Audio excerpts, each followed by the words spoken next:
Well, there is a lot of uncertainty in ag today, from spring weather trends, geopolitical events affecting input prices, all of which have ripple effects across the ag sector, including the farmland market.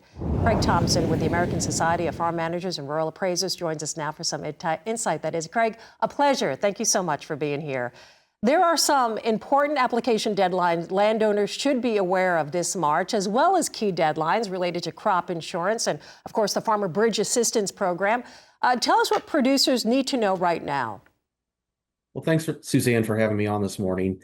Yeah, our group of farm managers at the American Society is working currently on completing crop insurance applications before the March 15th deadline. There's a lot of new options to review this year that came out of the One Big Beautiful Bill Act signed into law last year. That act created greater subsidies for producers on county-based coverage options, such as the enhanced coverage option and the supplemental coverage option. And so those are much more attractive for producers this year than they have been in the past. So each producer is taking a harder look at their own individual risk assessment and deciding what products and coverage levels they want to help them sleep better at night this year. So we're also focused on signing all the applications for that Farmer Bridge Assistance Program that came out at the end of February. The deadline to sign up for that isn't until April 17th, but there's nothing stopping us from getting it done now. And it's just going to get busier as we get closer to planting season. So take the time to get it done while you can. Speaking of planting season, Craig, right? We know everything going on right now in the Middle East. We keep talking about these grain markets, fertilizer prices.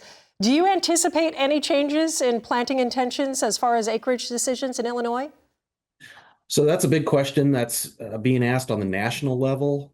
Here in Illinois, we're not really seeing that discussion happening at a local level. We're blessed with fantastic soybean yields across, especially central Illinois, but the whole state. And so there are a lot of acres in Illinois that are planned to just a straight 50-50 crop rotation for corn and soybeans. And, those plans I don't see changing a lot. All the acres that were already planned to corn likely had nitrogen put on last fall, or that nitrogen was booked months ago. So the run up in fertilizer prices, we don't see having a significant impact on acreage plans in Illinois. Well, Craig, let's talk policy right now in Washington. Of course, the big farm bill, is it going to happen? Or should I say the skinny farm bill? Talk about the impact that you could see this having on producers, landowners, maybe even farmland markets.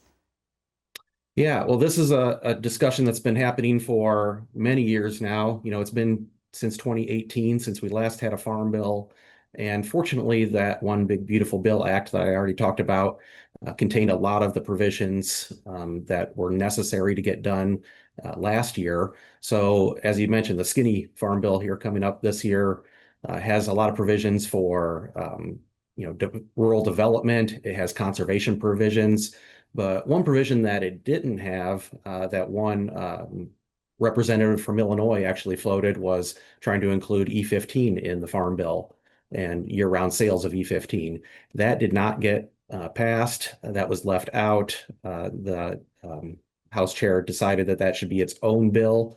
And so, the Farm Bill as it stands is not going to include that, at least in the version going to the House. But we're still hopeful for that to come around later this year and help boost grain markets as a result. I think you took the words out of a lot of people's mouths, that's for sure. Craig, thank you so much for joining us. Appreciate your time today. Craig Thompson with the American Society of Farm Managers and Rural Appraisers.